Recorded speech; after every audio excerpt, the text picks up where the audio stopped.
চাচি আমি আর পারব না। তোমাকে পারতেই হবে। চাচিকে বাড়িতে একা পেয়ে চাচির সাথে যেভাবে কাজ করল গল্পটি সম্পূর্ণ শুনলে আপনাদের মেশিন দিয়ে পানি চলে আসবে। আপনারা হাতের কাজ করতে বাধ্য হবেন, তাই হাতের কাজ করার আগে হাতের কাছে অবশ্যই টিস্যু রাখবেন। আমার নাম অরুণ। আমি রাজস্থানের বাসিন্দা। এই ঘটনাটা কয়েক সপ্তাহ আগের। এটা আমার বন্ধুর জন্মদিনের দিন ঘটেছিল। আমার বন্ধুর নাম রবীন্দ্র। সে আমার সাথে বিশ্ববিদ্যালয়ে পড়ে। কিছুদিন আগেই আমাদের পরীক্ষা শেষ হয়েছিল। তাই আমার নিজের গ্রাম ফিরে যাওয়ার কথা ছিল। কিন্তু রবীন্দ্র আমাকে জানাল যে পরের দিন ওর জন্মদিন। তাই আমাকে রবীন্দ্রের জন্মদিনে থাকতে হল। রবীন্দ্র বলল, আজ তুই কলেজ থেকে সোজা আমার বাড়ি চলে আয়। কাল আমার জন্মদিনে আমার পরিবারের সাথে দেখা করে তারপর চলে যাস। আমি আমার বন্ধু রবীন্দ্রকে না করতে পারলাম না। আমি একটু নরম মনের মানুষ। ওকে নিরাশ করতে পারলাম না। সন্ধ্যা ৬ আমি আমার হোস্টেল থেকে জিনিসপত্র গুছিয়ে নিলাম। তারপর রবীন্দ্রের বাইকে চেপে ওর বাড়ি পৌঁছে গেলাম। রবীন্দ্র ওর বাড়ির বেল বাজাল। তখন একজন সুন্দরী মহিলা দরজা খুললেন। ওনার বয়স সম্ভবত ৩৮ বছর হবে। রবীন্দ্র সঙ্গে সঙ্গে বলল, অরুণ, ইনি আমার চাচি। তারপর ওর চাচিকে বলল, মা, এ হল অরুণ, আমার খুব কাছের বন্ধু। রবীন্দ্রের চাচি বললেন, হ্যাঁ, রবীন্দ্র বলেছিল। এসো অরুণ, ভেতরে এসো। আমি তোমাদের দুজনের জন্য জুস আনছি গু। বন্ধুরা, রবীন্দ্রের চাচির নাম রিনা। আমি পরে জানতে পারলাম যে রবীন্দ্রের বাবা মারা গেছেন।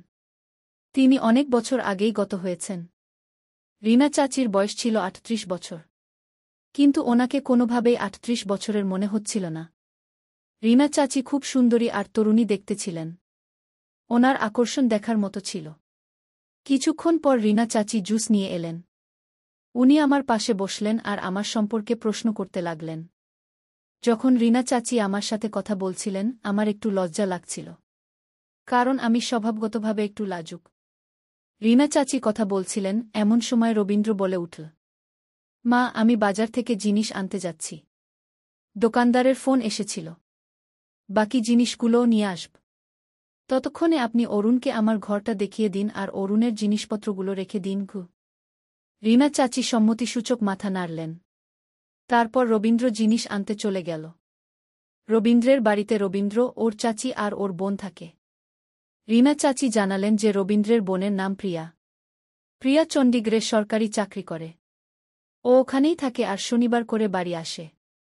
এই কথাগুলো বলতে বলতে রিনা চাচি বললেন, অরুণ, তোমার আঙ্কেল চলে যাওয়ার পর আমরা খুব একা হয়ে গেছি। ওরা দুজন বাইরে থাকায় আমার মন টেকে না। বাড়িটা ফাঁকা ফাঁকা লাগে গু।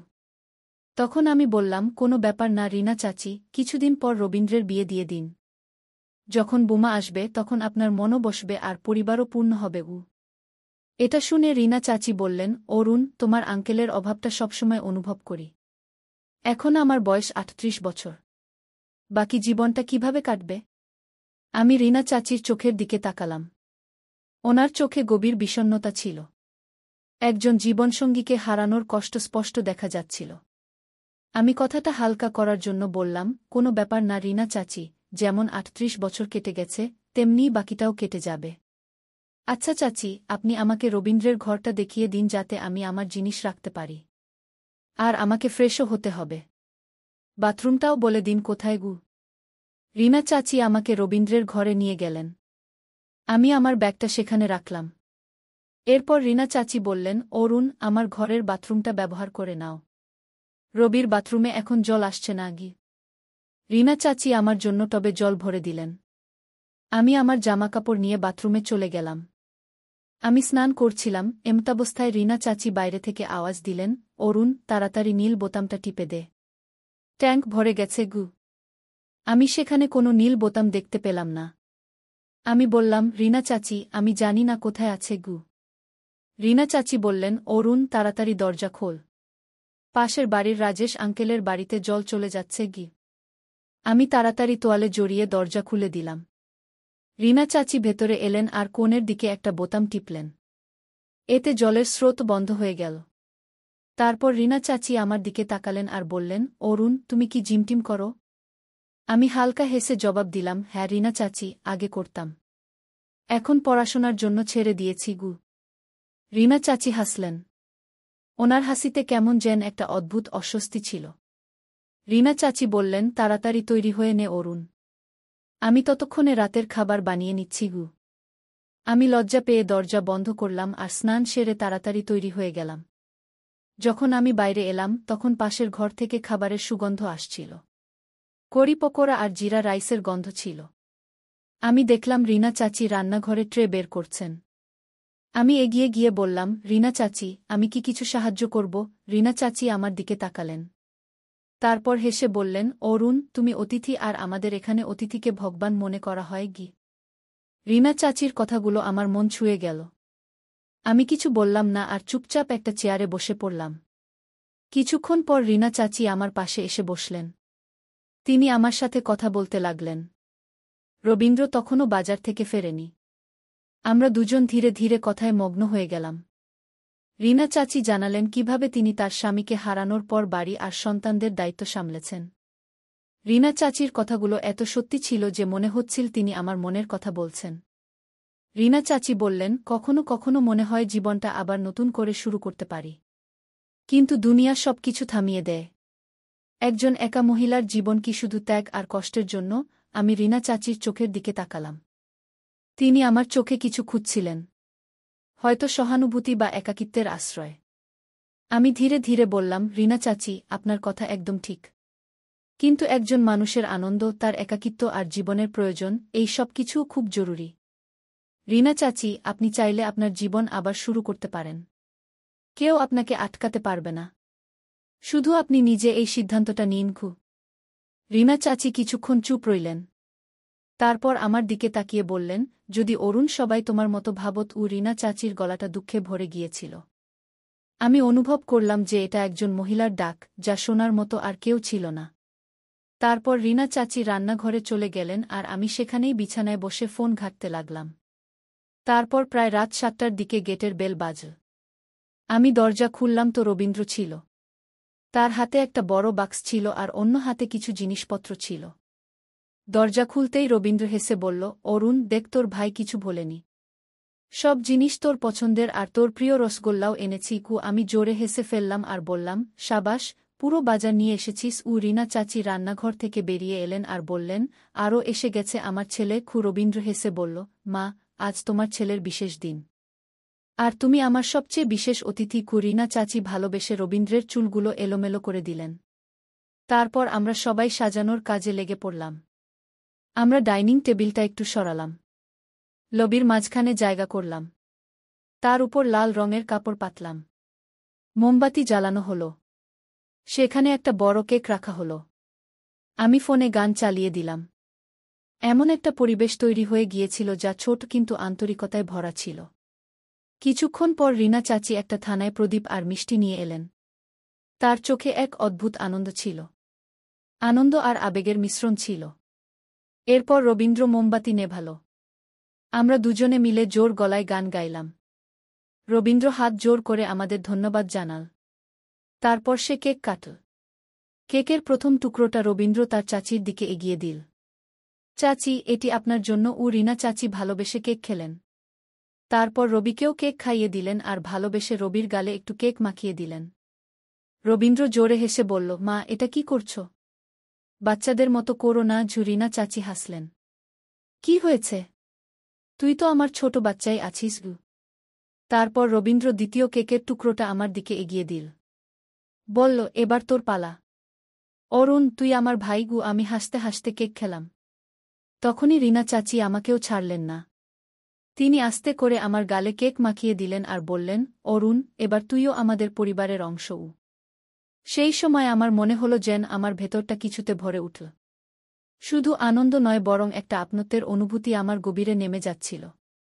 কিছুক্ষণ পর আমরা সবাই বসে খাবার খেলাম। রিনা চাচি কড়ি আর জিরা রাইস বানিয়েছিলেন। খাবারটা এত সুস্বাদু ছিল যে আমার মায়ের কথা মনে পড়ে গেল। আমি খেতে খেতে বললাম, রিনা চাচি, আপনার রান্না আমার মায়ের কথা মনে করিয়ে দিলগু।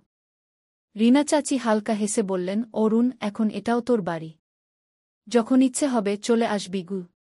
খাবার পর রবীন্দ্র আর আমি নিজেদের থালাগুলো তুলে রান্নাঘরে রেখে দিলাম। তারপর রবীন্দ্র বলল, অরুণ চল এবার গেম খেলি। রিনা চাচি হাসলেন আর বললেন, গেম খেলো, কিন্তু বেশি রাত পর্যন্ত জেগে থেকো না। কাল সকালে অরুণকে নিজের বাড়িতেও যেতে হবে। আমি বললাম, এখন তো মনে হচ্ছে যেন কোথাও যাওয়ার ইচ্ছে নেই। রিনা চাচি কিছু বললেন না, শুধু আমার দিকে তাকালেন।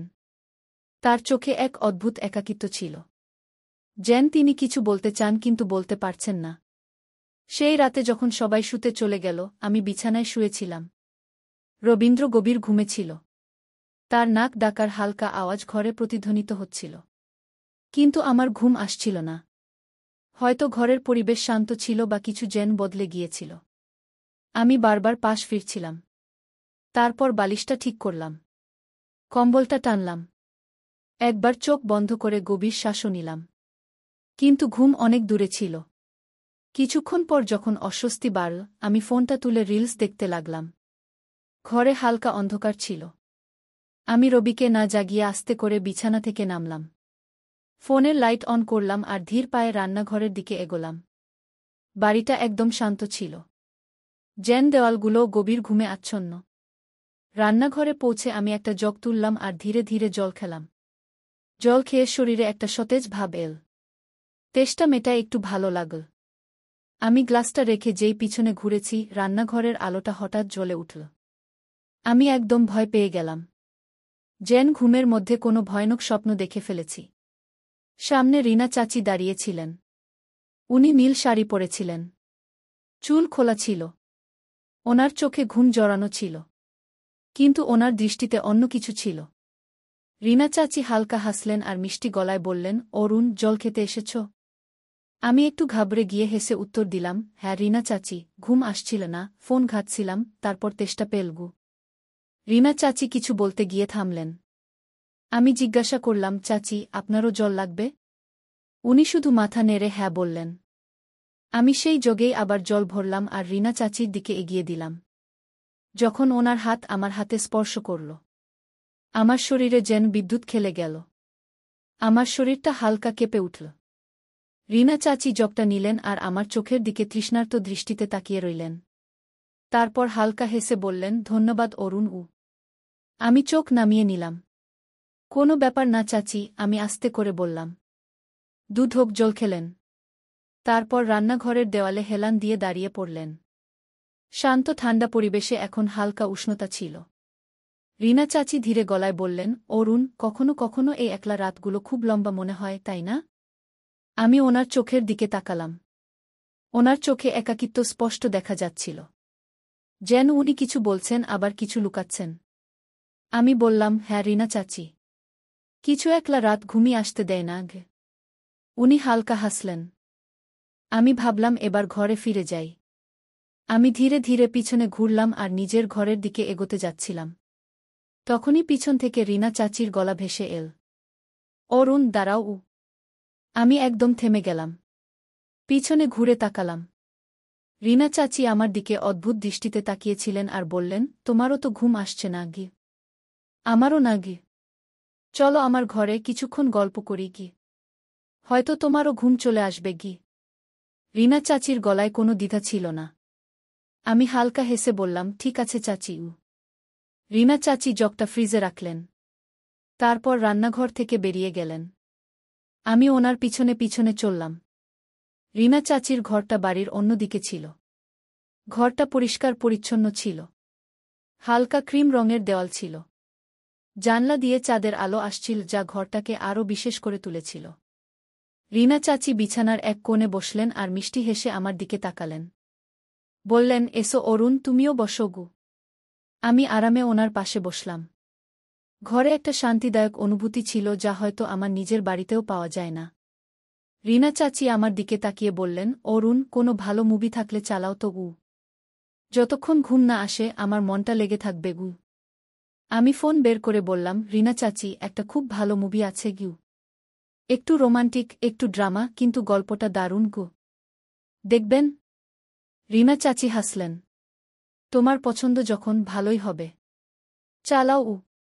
আমি ফোনটা ঘোরালাম। মুভিটা চালিয়ে ফোনটা আমাদের মাঝে রাখলাম। আমরা দুজনেই বিছানায় বসে মুভি দেখতে লাগলাম। মাঝে মাঝে যখন কোনো ইমোশনাল সিন আসত, আমি রিনা চাচির চোখের দিকে মন দিয়ে দেখতাম। উনি চুপচাপ মুভি দেখছিলেন, কিন্তু ওনার চোখে কিছু একটা চলছিল। আমি এবার ওনার একটু কাছে সরে এসেছিলাম। আমাদের কাঁধ দুটো প্রায় ছুঁই ছুঁই করছিল, কিন্তু মাঝের বাতাসে এখন জড়তা কম ছিল। রিনা চাচি ওনার শাড়ির আঁচলটা সামলে নিয়ে বললেন, অরুণ, মাঝে মাঝে নিজের গলার আওয়াজেই ভয় লাগে গু। অনেক সময় হয়ে গেল গু, কারো সাথে ভালো করে কথা বলিনি, যেন মনের ভাষাটাই ভুলে গেছি উ। আমি আস্তে করে বললাম, মনের ভাষা কেউ ভুলে না চাচি উ, শুধু শোনার আর বোঝার মতো একজন লোক চাই উ। এটা শুনে রিনা চাচি কিছুক্ষণ চুপ করে গেলেন। ওনার মুখে হালকা হাসি ছিল, হয়তো এই ভেবে যে কেউ ওনার কথা বুঝতে পেরেছে। বাইরে ঠান্ডা হাওয়া বইতে শুরু করেছিল। জানলার একটা কোণ হালকা কাঁপছিল। ঘরে ঠান্ডা হাওয়া ঢুকছিল। রিনা চাচি জানলা বন্ধ করে বললেন, ঠান্ডা খুব বেড়ে গেছে অরুণ গু। উনি পাশে রাখা কম্বলটা তুলে গায়ে জড়িয়ে নিলেন। রিনা চাচি আমার দিকে তাকিয়ে জিজ্ঞেস করলেন, অরুণ, তোমার ঠান্ডা লাগছে না তো? আমি বললাম, না চাচি গু। তখন রিনা চাচি কম্বলটা আমার দিকে বাড়িয়ে দিয়ে বললেন, চুপচাপ নাও, খুব কথা বলো গু। আমরা দুজনেই হেসে ফেললাম। এখন আমরা দুজনেই এক কম্বলের নিচে ছিলাম, কিন্তু আমাদের মধ্যে একটা বোঝাপড়ার দূরত্ব ছিল। রিনা চাচির গলার স্বর হালকা হয়ে গিয়েছিল। মাঝে মাঝে মনে হয় যেন আমি নিজের থেকে পালাচ্ছি গু। তোমাকে দেখে পুরনো স্মৃতিগুলো তাজা হয়ে যায় উ। কাউকে নিজের মতো মনে হয় গি। আমি রিনা চাচির দিকে তাকালাম। ওনার চোখে জল ছিল। আমি আস্তে করে জিজ্ঞেস করলাম, রিনা চাচি, আপনি কি কখনো কাউকে এত ভালোবেসেছেন যে নিজেকে হারিয়ে ফেলেছেন? রিনা চাচি কিছুক্ষণ চুপ রইলেন। তারপর উনি মাথা নিচু করে বললেন, অরুণ, অনেক আগে, কিন্তু তখন বয়স খুব কম ছিল উ। এখন আমাকে বোঝার মতো কেউ নেই গি। অরুণ, আমি যদি তোমাকে কিছু বলি, তুমি কি শুধু শুনবে? কোনো অজুহাত না দেখিয়ে গি। আমি ওনার চোখের দিকে তাকিয়ে বললাম, রিনা চাচি, আমি আপনার কথাই শুনতে এসেছি উ। রিনা চাচি আমার কথা শুনে চুপ করে রইলেন। ওনার মুখে একই সাথে অনেকগুলো ভাব ফুটে উঠল। লজ্জা, কিন্তু তারপরেই সাহস। রিনা চাচি একটা লম্বা শ্বাস নিলেন আর বলতে শুরু করলেন, অরুণ, আমার স্বামী রমেশ খুব ভালো মানুষ ছিলেন গু। কিন্তু জীবন ওনার সাথেও কঠোর ছিল উ। উনি প্রায়ই বাইরে থাকতেন, কাজে ব্যস্ত উ। আমি একাকিত্ব অনুভব করতে শুরু করলাম ঘ। বিয়ের পর মনে হতে লাগল আমি যেন শুধু বাড়ির কাজের লোক হয়ে গেছি উ। তারপর একদিন কেউ আমাকে অনুভব করাল গু। কেউ আমাকে ভালোবাসার দৃষ্টিতে দেখল গু। সেই দৃষ্টিতে ভালোবাসা আর সম্মান ছিল উ। হয়তো একটু মায়াও উ। সেই ব্যক্তি আমার কাছে কিছুই চায়নি গি। শুধু মিষ্টি মিষ্টি কথা বলেছে গি। সেই কথাগুলো আমার জন্য সারা জীবনের শান্তি ছিল, যা আমি এখন ভুলে গিয়েছিলাম গু। সেই অনুভূতি যে আমিও কেউ ঘ। কিন্তু এই সব কিছু রমেশের থেকে লুকিয়েছিল গু। এইটুকু বলে রিনা চাচি চুপ করে গেলেন। আমি আস্তে করে জিজ্ঞেস করলাম, তারপর কি হল চাচি? রিনা চাচি আমার দিকে ভালো করে তাকিয়ে বললেন, অরুণ, একদিন সব বরবাদ হয়ে গেল উ। কেউ আমাদের দেখা করতে দেখে ফেলেছিল আর রমেশকে সব বলে দিয়েছিল উ। আমি কোনো ভুল করিনি অরুণ গু। শুধু একটা টান ছিল উ। কিন্তু একজন মহিলার টানও কি অপরাধ? আমি রিনা চাচিকে কিছুই বলতে পারলাম না। রিনা চাচি বললেন, সেই ব্যক্তি চলে গেল গু। রমেশ আমার সাথে অনেক দিন কথা বলেননি গি। তারপর যখন বললেন, শুধু এইটুকুই বললেন, রিনা, এবার যা করার বাড়ির ভেতরে করবে, বাইরে নয়। তারপর থেকে রমেশ আমার সাথে কোনো কথা বলেননি গি। আমি ভেতরে ভেতরে গুমরে মরতে থাকলাম ঘ। আমি রমেশের সাথে কথা বলার অনেক চেষ্টা করেছি উ। আমি চাইতাম ওনাকে সব বলতে যে আমি কোনো ভুল করিনি গি। শুধু একটা একাকিত্ব ছিল আর সেই একাকিত্বে কারোর কথা আমাকে বাঁচার আশা দিয়েছিল উ। মনের একটা কোণ যা খালি ছিল সেটা ভরে থাকত উ। কিন্তু রমেশ কখনো আমার চোখের দিকে তাকাননি গি। আমি প্রতিদিন ওনার আসার অপেক্ষা করতাম গি। ওনার পাশে বসতাম এই আশায় যে হয়তো আজ উনি আমাকে কিছু জিজ্ঞেস করবেন গু। কিন্তু উনি সবসময় চুপ থাকতেন ঘ। বন্ধুরা, এই ছিল আমাদের ছোট্ট গল্প। যদি আপনাদের এই গল্পটা ভালো লেগে থাকে, তাহলে লাইক করুন আর বন্ধুদের সাথে শেয়ার করুন। ভবিষ্যতেও এমন রোমাঞ্চকর গল্পের জন্য আমাদের চ্যানেল অবশ্যই সাবস্ক্রাইব করুন। ধন্যবাদ।